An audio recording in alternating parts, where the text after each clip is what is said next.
Hello everyone, happy you could be here. Let's dive in.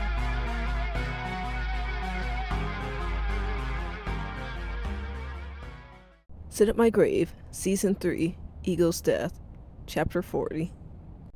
The ascent up those stairs was an excruciating one. Words of others fading from his ears, his own thoughts, no matter how many times he tried to reword it, meant one thing. He felt like a failure. He came all this way for what? Studied all those years. Where was the benefit? He made another family disappointed in him. He wasted more time, money, made more promises he couldn't keep. And now what? He was just going home? Ardyn's movements were shaky as he packed his belongings, throwing folded clothes from the drawer into his suitcase. Messy, unorganized, but he couldn't care. What if I really can't fix this? What if I just messed up? I killed my own brother. I can't do anything about it. Ardyn's mind raced. He could feel the pressure he had been desperately trying to keep under control. It was rising in him, threatening to burst out. He felt it course in his chest, his head, his hands. He felt hot all over, while a chill flushed through his belly. Does he start from square one now? Was it too late? Does he go home and confess what he'd done? If he didn't do that now, what kind of person did that make him? Ardyn heard loud talking downstairs. Axilli was upset. They wanted him out, and he was happy to leave. He quickly took his suitcase and fled the place, keeping his gaze focused on that, and that alone. Once outdoors in the cold, he felt his chest threatening to start heaving. He was panicking. As hard as he tried to reel himself in, apply logic, solve the problem, the fear that had been growing in him since the beginning was trying to blossom further. He only really killed Reed if he couldn't resurrect him. He only had to face the disgusting fact of being a murderer if he was useless to bring him back. And right now, all that guilt he tried to suppress was weighing on him like boulders tied to his bones. Ardyn's burning eyes darted around. He walked away from the Neely's house, unfocused, aimlessly. He had no idea where to go. He should be headed to the airport, but was that admitting defeat? Reed didn't deserve to die. And Ardyn felt he didn't deserve to go on living like normal if he couldn't fix what he'd done. Odd looks were given to him. People whispered about him. Looked like some laughed while others looked disturbed. He was in too much of a shocked daze to get angry. Josiah, please, I came all this way. What do I do? What's going on? Ardyn whispered. No answer. Josiah, we shook hands. I agreed to do whatever it took. I just want to get my brother back. I don't know what else to do. Ardyn admitted. The alarm was leaking into his voice. He wasn't sure if he was speaking aloud or not anymore. His hands gripped his luggage handles as he carried on his staggering walk, grimacing at the pain he felt as his side throbbed. Hey, you lost? The voice behind Ardyn spoke out. Ardyn glanced but paid it no mind. He was preoccupied, but mumbled, continuing on. I said, are you lost? The guy asked again, grabbing him roughly. Get off of me! Ardyn almost shrieked. He had so much more going on, and now this? When did it end?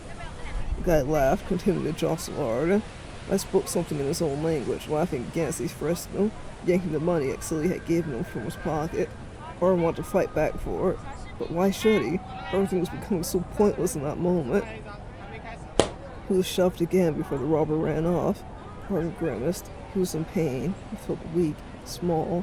His head throbbed, jitters prickling his skin. Everything was just too much. The sound of everyone around him. He just took off, dragging his suitcases with him. His body almost moved on autopilot, trying to find some type of solace. Before he knew it, he ended up going to that opening Chrissy showed him previously. Unbeknownst to him, he was being watched. Leaves crunched under his heavy steps. He barreled through the colorful thicket, going further than before, vision blurred, aim unfocused. The voice of people around needed to end, had become so deafening, a tangled together mess. He couldn't take that along with his own panic. Ardyn stood there in the dark, eerie forest, pain throbbing through his body, fear rising. He was strained, suppressing his urge to scream at Josiah. The situation at hand was horribly reminding him of the first night by Reed's grave, begging for answers, pleading to see his brother again. That same pathetic feeling of helplessness started to grip him tightly, leaving him panting, looking for answers in the dark. He didn't even know where he was anymore, or where he was going for that matter. Directionless guidance. Read. Ardyn spoke out, shaking words combating the deep silence. I'm so sorry. His feeble voice croaked out as he slumped down to the ground. He released his luggage, covering his head with his hands. There was so much to apologize for. Where did he begin? It was all truly unfair. His brother, despite the adversity he faced at such an early age, he still seemed to have a zest for life. As far as Ardyn knew, Reed wanted to live, regardless of the hand he was dealt. He had plans, hope, and he stole it all away over a pointless grudge. It was pitiful. Ardyn Adler, I'm surprised at you. Do you really think it's all over? There's so much further for you to go. To see his voice tore through his own thoughts, Ardyn's burning eyes shot open. What? Josiah, where do I... Ardyn stuttered. Not too much further now. Follow my directions and start unearthing. Josiah's smooth tone guided him. A spark of life ignited. He began following exactly. He didn't even question or ask for tools. He dropped to his knees when he got there. He began pulling at the dirt with his hands, getting the soft forest floor under his nails as he dug and scraped, cutting his hands in the process. It was all a blur. He couldn't even remember himself how he got it done, what resources he had to use. He couldn't even feel the soreness creeping into his muscles as he went down further, and it got rougher. A certain strength guided him deeper and deeper. He went at it like a desperate mutt on the hunt for a first crumb of food after starving. Don't stop. Our little gem is in there. Karotu Kafari, and it's almost all yours. The sound of blood rushed through his ears. Murmuring became louder, a growl intensity that was ever increasing. They swirled together in his head, chittering, silent screams, excitement flooding through, encouraging him downward. Ardyn's body trembled with each movement. His head was pounding, nausea rippling through his body. It was a haze of exhilaration. He couldn't quite grasp it. Were the voices finally pleased? But he made it there. The hole seemed to hollow out once he reached a certain point. Ardyn's careful fingers grazed a wooden box, brushing the dirt off the decrepit thing. He easily lifted it from the deep hole, his focus stuck on it. He sat there, breathing heavily, dirt all over his hands, staining his clothes, but none of that mattered. Was this it? The item he'd been searching for? Why was it out here, buried like that? Those were questions for later. The swirl of excitement and relief swarmed through him. It was almost too much to bear as it was. He opened the box, immediately feeling the sweltering heat sting through him. The intensity made his body jump forward with a quivering shiver. The voices in his head became so strong. He felt the vibrations of the noise pounding into his very skull. He was sweating, despite the cold winds. He felt like he was floating. His hands gripped into the knife's handle, holding it up. Something shifted within him. Any small tugs telling him to stay away seemed to melt into the other voices dominating within him. Ardyn's grip on the handle became stronger. He stood as he held it above himself, seeing the weapon reflecting the light of the full moon. The blue hue shining off the blade. The craftsmanship looked almost otherworldly. The material was strange. This worry felt a presence as he held it. The same type of clarity he once had felt skewed. The only thing he knew for sure was that he held something powerful. There you are. You're impossible to keep up with. Ardyn turned his body, methodic, slow, his head swamped in a deep fog. I thought you were going to the airport, and you took off somewhere else. Did you hide out here to cry about getting kicked out? The smug voice continued. Ardyn could barely recognize who it was. The voice was familiar, as were the features. There was so much going on at once. There was no concentration in his head. Just trying to focus intensified the growing pain, nailing itself into the tender confines of his brain. One thing he slightly understood was that he needed to get away from this person. There was a disgusting feeling in his gut. Something awful would happen. What are you doing? Are you trying to intimidate me or something? He asked, cocking up a quizzing eyebrow, tilting his head. You look ridiculous staring at me like that. Anyways, I was hoping you'd be a little bit more panicked at least. But I guess I took this for nothing. He told him, sounding annoyed. He lifted Ardyn's necklace up carelessly on his index finger, dangling it before him. Ardyn shook out of his daze briefly, a hard shudder shaking his body. My necklace was all Ardyn managed out, blinking his glassy eyes. He reached his empty hand towards it, still gently trembling. Finally you speak. Never thought I'd say that, Gary said, rolling his eyes, continuing to easily swing his necklace. Ardyn took a step forward to get it. It was one of the last things his brother wanted him to have. Seeing it be handled so carelessly hurt him somehow. Hold on, Harry said, clutching it to himself, covering it with his fist. First you lied, then you had me look for you for so long. I'm not just giving it back. An apology's in order, Harry told him, smirkingly saw a dumbfounded look on Ardyn's face. It's mine. Why do I need to apologize to get it back? Ardyn questioned angrily. It was an immediate flare of anger this time. The build-up seemed non-existent. His grip on the knife's handle by his side was getting tighter.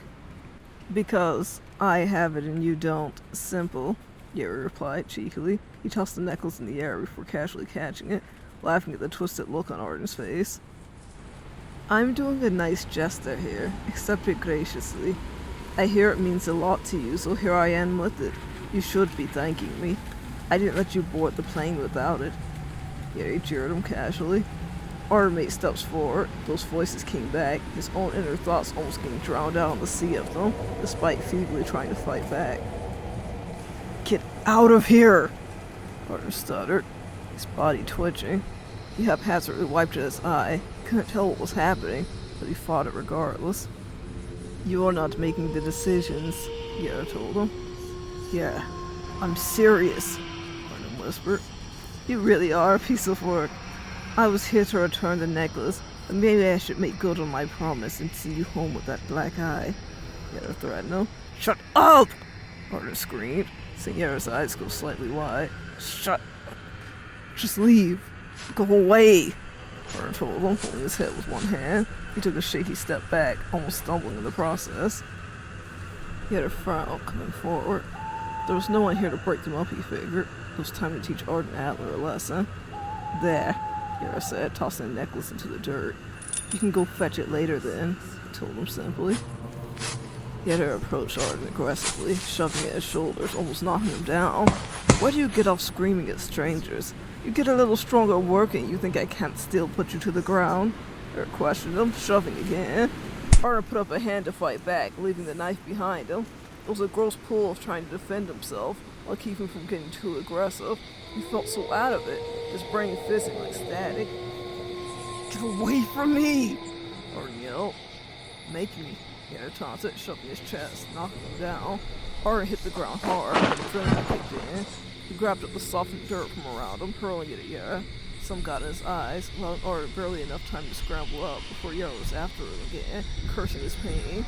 Those cheap moves are only for around other people, he warned Ardyn. Yara took the first real swing after that, a punch, landing on the stomach, making Ardyn cough out. There was a thinning string keeping them together. Ardyn's head was floating while he walked on water, but now he began fighting back. Ardyn swung, hitting Yara in the shoulder, but he didn't stop coming at him. He scrambled around, shoving, punching, all the while Ardyn tried to keep his knife hidden.